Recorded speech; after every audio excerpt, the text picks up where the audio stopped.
Kamakailan lamang ay nag-viral sa social media ang naging pahayag nitong si Sara Labati sa naging interview sa kanya ni Kylie Versosa sa podcast nito.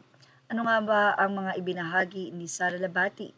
Sa video podcast ni Kylie Versosa, ibinahagi ni Sara ang kanyang karanasan at damdamin bilang isang single mom habang dumadaan sa legal separation kay Richard Gutierrez. Pinag-usapan niya ang mga hamon ng pagiging ina ng sabay-sabay sa dalawang anak at pakiramdam ng responsibilidad sa pagpapalaki sa kanila. Pati na rin ang pagpapakita ng emosyon sa harap ng kanyang mga anak tulad ng pag-iyak at pagiging vulnerable kung kinakailangan. Bukod dito, naikwento rin niya na bukas siyang muli sa pag-ibig sa tamang panahon pero hindi siya nagmamadali habang inuuna ang kanyang mga anak at personal na paglago. Hindi niya direktang binanggit ang pangalan ni Richard sa podcast at hindi rin niya sinabing hindi tumulong o nag-adjust ang ex niya sa co-parenting setup. Ang focus niya ay sa kanyang sariling karanasan at perspective bilang ina. Nag-uusapan naman ngayon sa social media ang naging reaksyon dito ng kapatid ni Richard Gutierrez o ang kanyang kakambal na si Mond.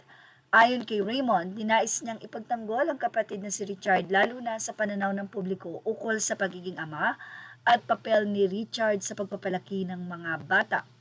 Ani Mond, malaki ang kontribusyon ni Richard sa kanilang mga anak sa aspetong pinansyal at oras, kabilang ang suporta sa pag-aaral, mga hilig at iba pa, at kanilang paghahati-hatian ng oras kasama ang mga bata ng patas. Hindi naman binanggit ni Raymond ang pangalan ni Sara, pero sinabi niya na naiintindihan niya ang ilang pang-interpretasyon ng mga netizen.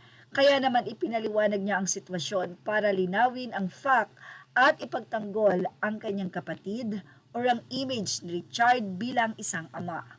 Itong naging komento ni Mond, "My brother provides for his kids, period. School, hobbies, travel, clothing, stuff, and everything else they need.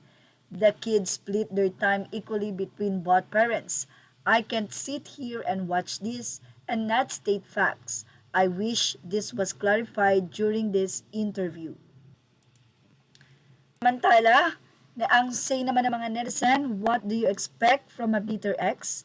At kanila nga pong sinuportahan ang pagsasabi ni Raymond at sinabi nilang, "Yan, go Raymond, di pwedeng laging one-sided ang peg, lalo na ang daming issues niyang si Ante. True, ang dami na talagang issue ni Ate Girl pero bulag-bulagan pa rin ang mga people, super victim daw siya. Everybody loves Raymond." Sana sinabi na lang ng diretsyo na nagpo-provide si Richard, hindi yung ginawa pa niyang bida ang sarili niya. Sa I would never beg statement niya, she should have given Richard respect at the very least on that part. Totoo naman, siguro kasi wala namang project si Sara masyado, so paano niya mapoprovide ang lahat ng needs ng kids? Not begging yes, kasi kusa naman atang nagbibigay ng sustento si Richard, kaya ang labo ni Sara dyan. Dapat na-clarify niya kasi parang ang lumalabas, walang sustento si Richard sa kids. Sabi nga ni Rupa noon, napaka-generous daw ni Richard sa kanya at sa mga pamangkin ni Richard, kaya malabong walang sustento ang mga anak niya kay Sara. Well, yan po ang ating showbiz na update.